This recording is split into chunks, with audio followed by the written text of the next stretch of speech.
Shalom dan selamat bertemu sekali lagi dalam Bicara Sabda pada kali ini. Hari ini saya ingin menyampaikan satu topik, yaitu kepimpinan Kristen memikul salib. Yang pertama sekali saya ingin menyampaikan bahwa ada sekian banyak orang yang menafsirkan salib itu hanya dihubungkan dengan masalah-masalah kehidupan. Dan hal ini telah menyebabkan penafsiran atau makna dari salib itu dipersempit. Sedangkan salib itu sendiri boleh kita artikan dengan banyak penafsiran atau pengertian-pengertian yang lain. Salib dalam budaya orang Romawi itu merupakan suatu hukuman yang paling memalukan atau satu hukuman yang paling menyengsarakan, dan akhirnya itu adalah hukuman yang mematikan. Tetapi dalam tradisi kekristenan, salib itu dihubungkan atau diartikan sebagai anugerah atau sebagai satu bentuk kasih Allah, karena dari situlah kita sebagai orang percaya telah menerima pengampunan, penebusan, keselamatan, bahkan kemenangan.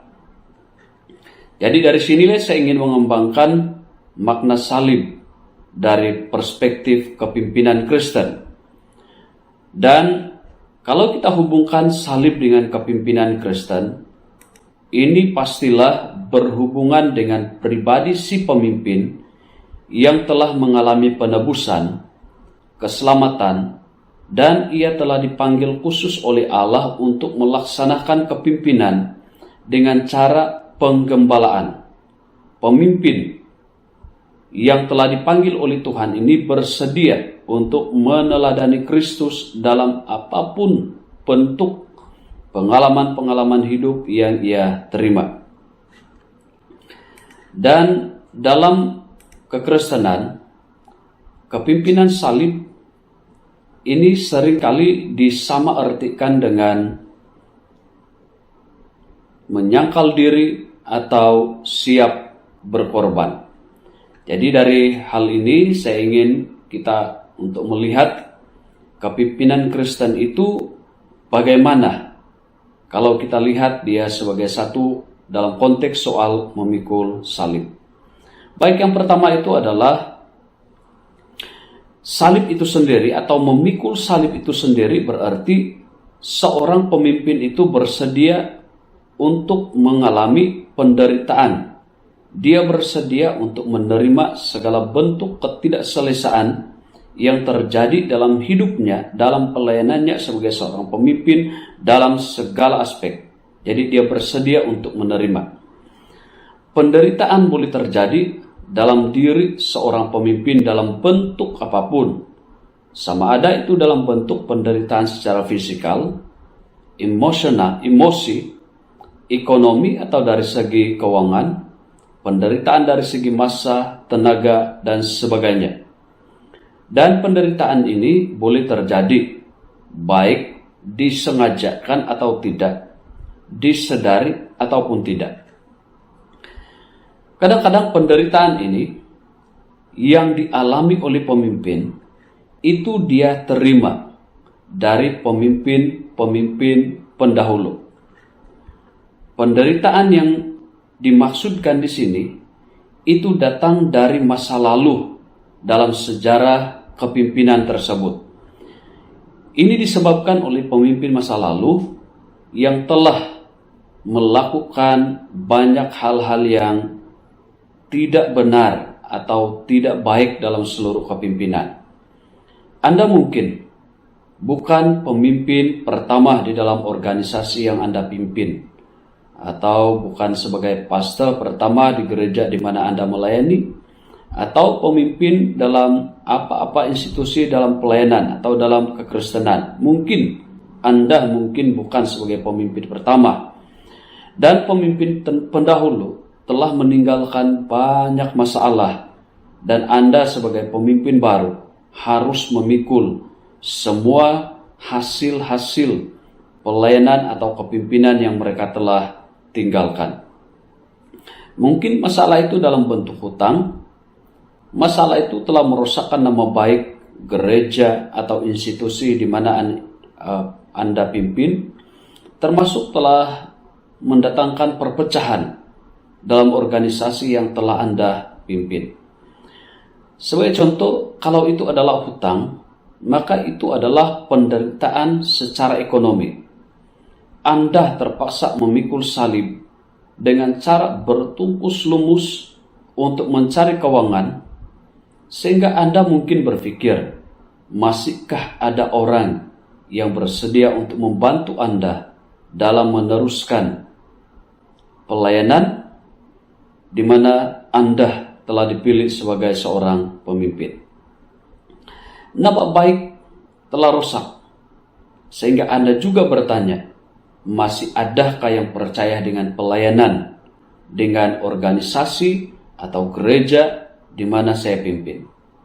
Perpecahan yang ditimbulkan, mungkin kita akan dituduh pada waktu kita berusaha untuk memulihkan situasi. Anda mungkin dituduh minta dipuji, Anda dihakimi dengan berbagai penghakiman, bahkan pemimpin lama kemungkinan mereka akan menyerang Anda dengan berbagai bentuk cara, termasuk salah satunya itu adalah penghakiman dan sebagainya. Karena mereka sebagai pemimpin lama masih memiliki pengaruh-pengaruh mereka tersendiri, sehingga mereka dalam setiap kritikan mereka, penghakiman mereka akan mendatangkan satu salib bagi Anda, meskipun Anda memiliki niat yang baik untuk memulihkan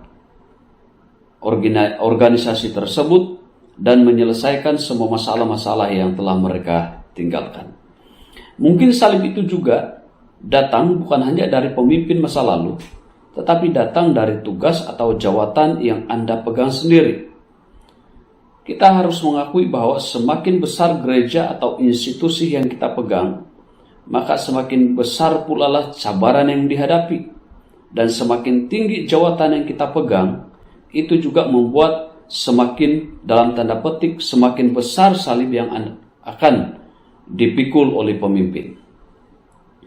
Jadi tugas atau jawatan seorang pemimpin itu menghasilkan satu salib. Ini pun dalam tanda petik satu salib yang berantai yang harus dipikul, ditanggung oleh pemimpin tersebut.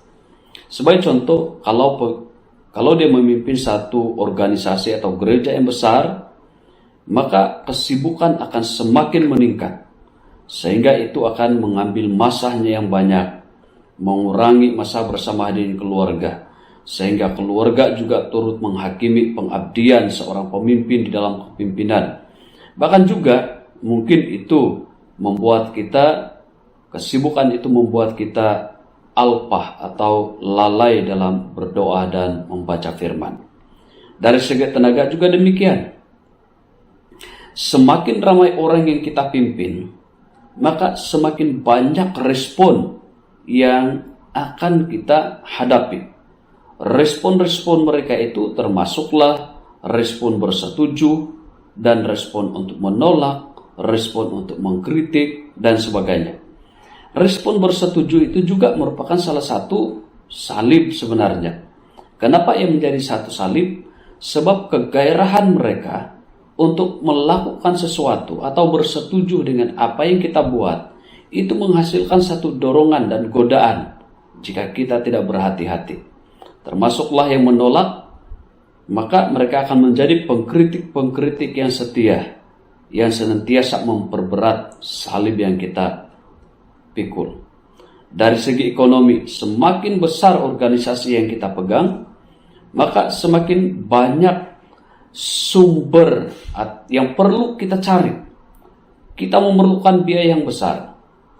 Dan kalau semakin besar biaya yang kita peroleh, maka semakin besar godaan yang akan kita terima. Semakin besar perbelanjaan, maka semakin besar tekanan yang akan kita hadapi. Karena ini merupakan suatu salib berantai yang dipikul oleh seorang pemimpin. Jadi salib itu atau penderitaan itu, tekanan itu boleh datang dari jawatan yang kita pegang.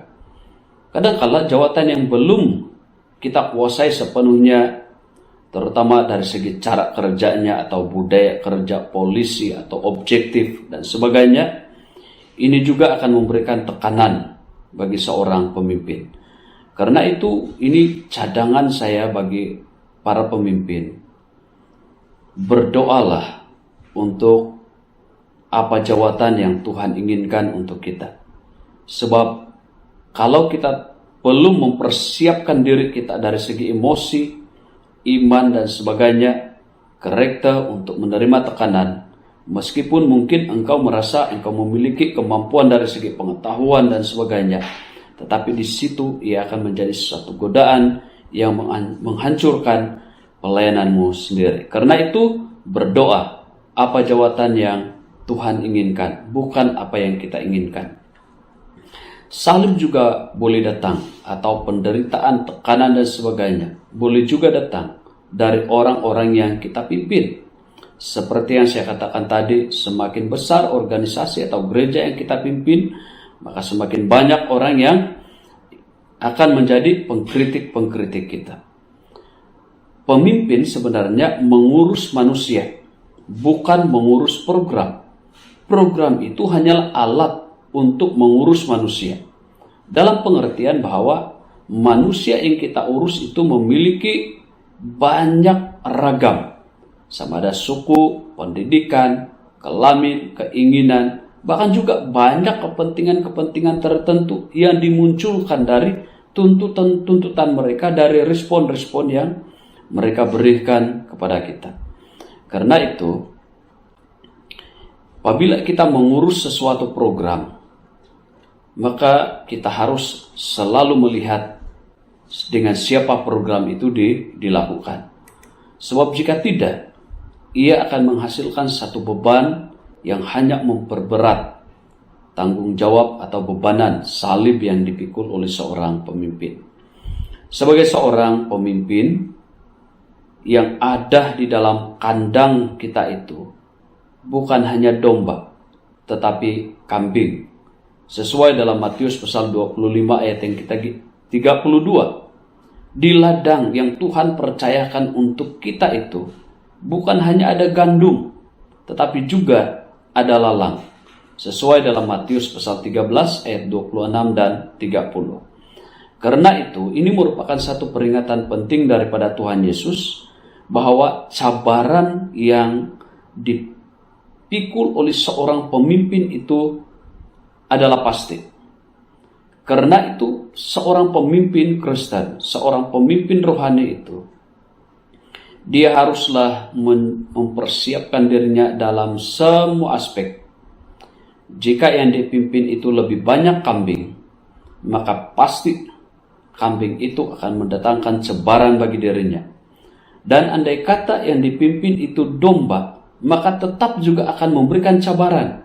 Karena daya kematangan di kalangan para domba juga akan memberikan respon yang bermacam-macam.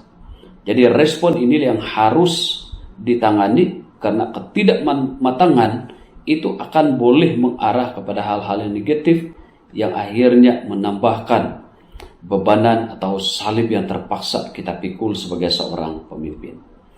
Baik, yang kedua, kepimpinan salib ini atau kepimpinan Kristen dalam perspektif memikul salib ini, kalau kita lihat ini, itu termasuk dalam soal mengasihi sesama seperti Tuhan Yesus. Karakteristik kepimpinan Kristen ini berbeda dengan karakteristik kepimpinan dunia. Dalam kepimpinan Kristen, dasarnya itu adalah Kristus, dan caranya itu adalah mengasihi.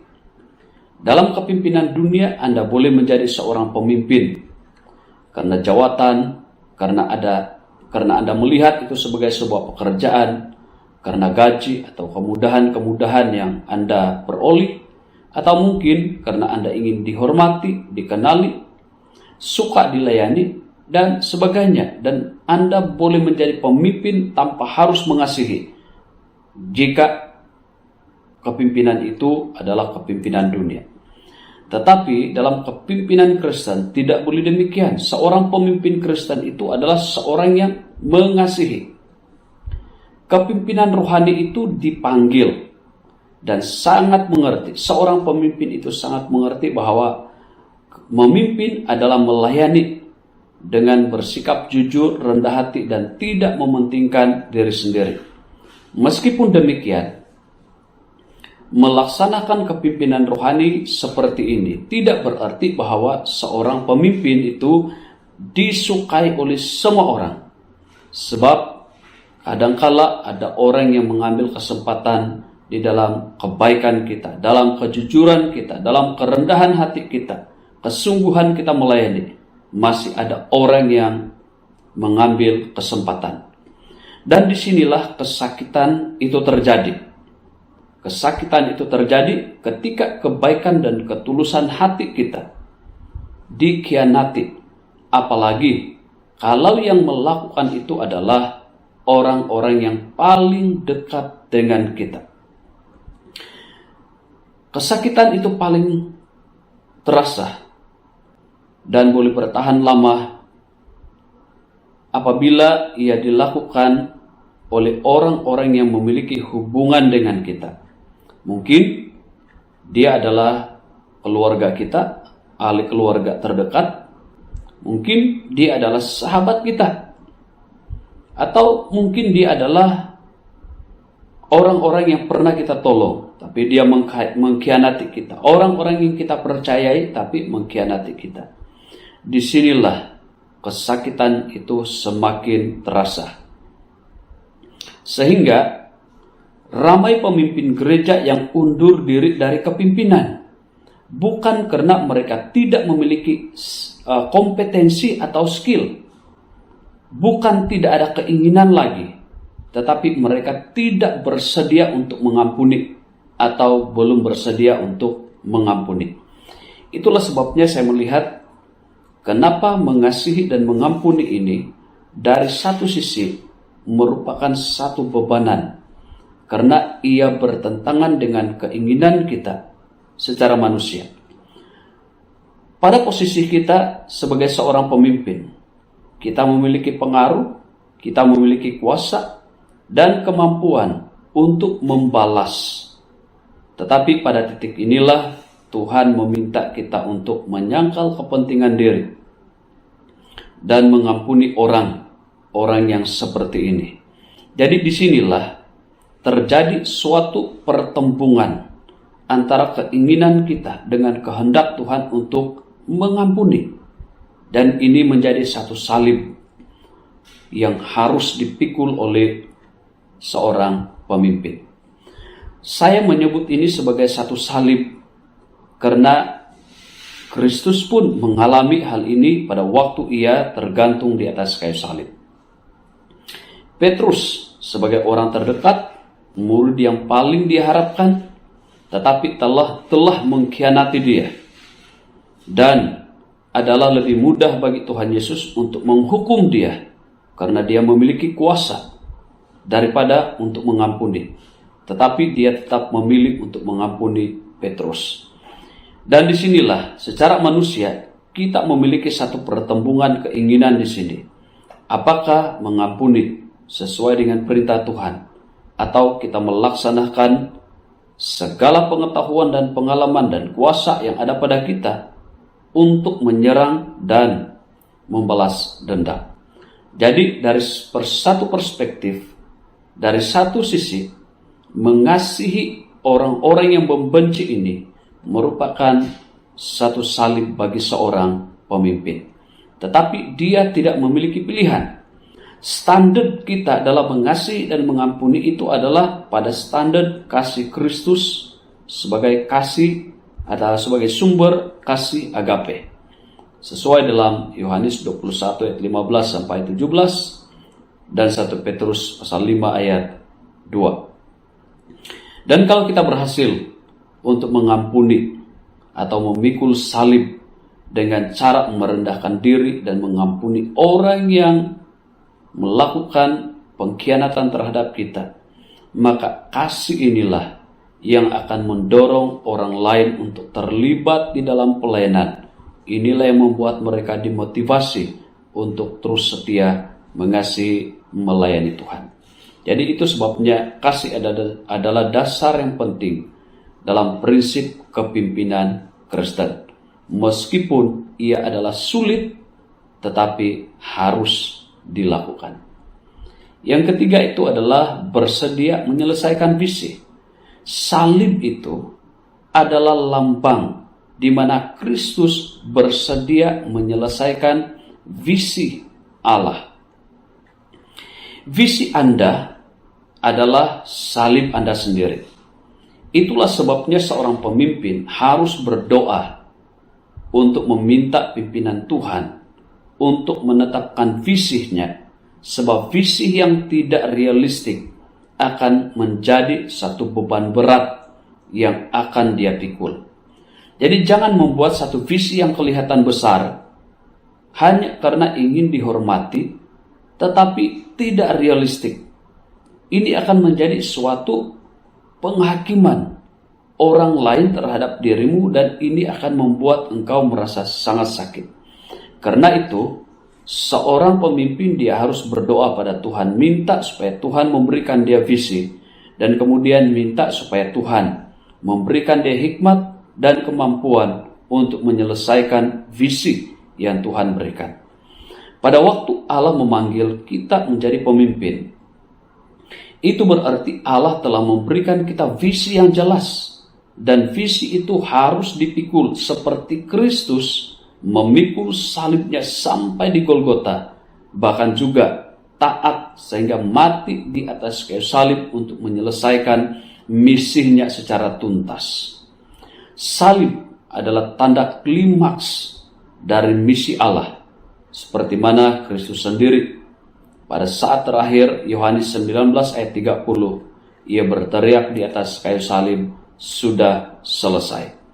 Jadi kepimpinan Kristen memikul salib itu berarti kita bersedia untuk menyelesaikan visi Allah bagi diri kita.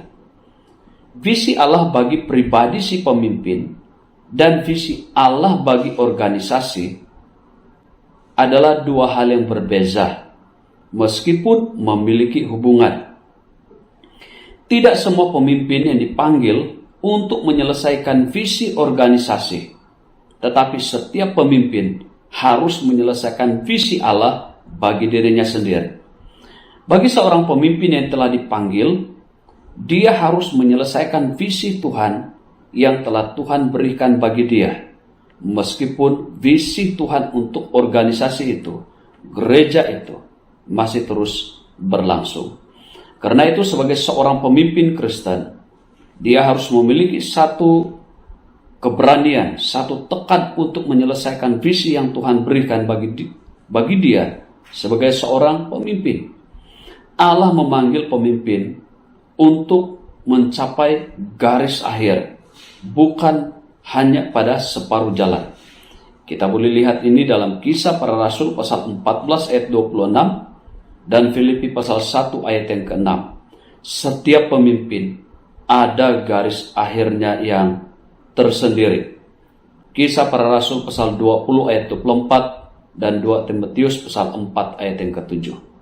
Salib harus dilihat sebagai satu pengabdian penuh, suatu dorongan untuk menyelesaikan visi Allah bagi diri si pemimpin, dan jangan berhenti atau jangan berundur sebelum waktu. Sebagai kesimpulan, kepimpinan Kristen adalah kepimpinan salib, di mana Kristus adalah sumber atau pemilik mandat kepimpinan kita. Kristus adalah tujuan dari kepimpinan kita, yaitu Kristus dimuliakan.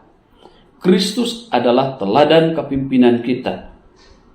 Itu berbicara tentang cara kepimpinan, termasuk kesediaan untuk menerima semua penderitaan dalam pelayanan kita sebagai seorang pemimpin. Karena itu, sebagai seorang pemimpin Kristen, kita tidak dapat melarikan diri dari memikul salib. Kristus telah melakukan itu, dan Kristus memanggil kita menjadi pemimpin untuk melakukan hal yang sama. Bersedia menderita dalam semua aspek, bersedia untuk mengasihi apapun respon dari orang yang kita pimpin atau kita gembalakan, dan bersedia untuk menyelesaikan visi yang Tuhan telah berikan. Itulah kepimpinan Kristen memikul salib. Terima kasih, Tuhan Yesus memberkati.